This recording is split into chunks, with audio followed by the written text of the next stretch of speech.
Good afternoon. The Foreign Minister, Jose Manuel Albares, this morning said the government will always defend the interests of the Spanish oil company Repsol after sources close to the US President Donald Trump said his government would revoke licenses granted to oil companies operating in Venezuela. I had contacts with Repsol's CEO and we are analysing the decision and talking about it, Albares said in a TV interview.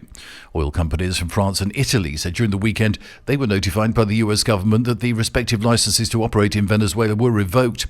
In recent years, former President Joe Biden's administration had granted authorizations to individual companies to secure Venezuelan oil as exceptions to the US sanctions regime on the South American country. Last week, Trump's administration notified the companies that it would revoke those authorizations. A submarine carrying 6.5 tons of cocaine has been captured in one of the biggest drug busts of its kind.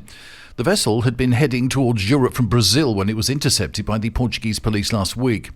The smugglers were busted during their attempted crossing of the Atlantic, with police finding cocaine on board valued at over 600 million euros.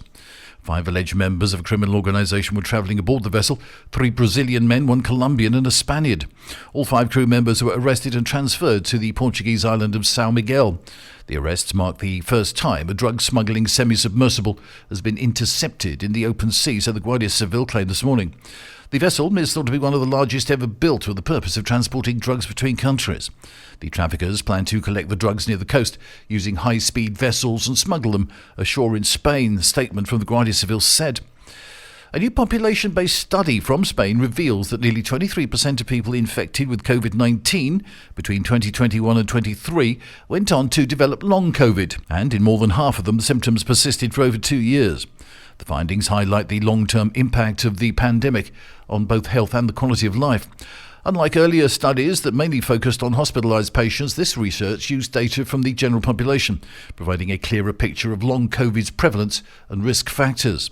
The research also stressed the need for international cooperation to understand how these findings apply in other countries, especially as the virus and public health responses evolve. And Madrid has secured its place as Europe's leader in longevity, boasting the highest average life expectancy according to the latest Eurostat figures. In 2023, residents of the capital could expect to live an average of 86.1 years, surpassing all other European regions. Other areas also achieved high rankings. Castilla y León registered 84.9 years, whilst Catalonia placed 24th in Europe overall with 84.2 years. That's the latest from TRE. I'm Bob James.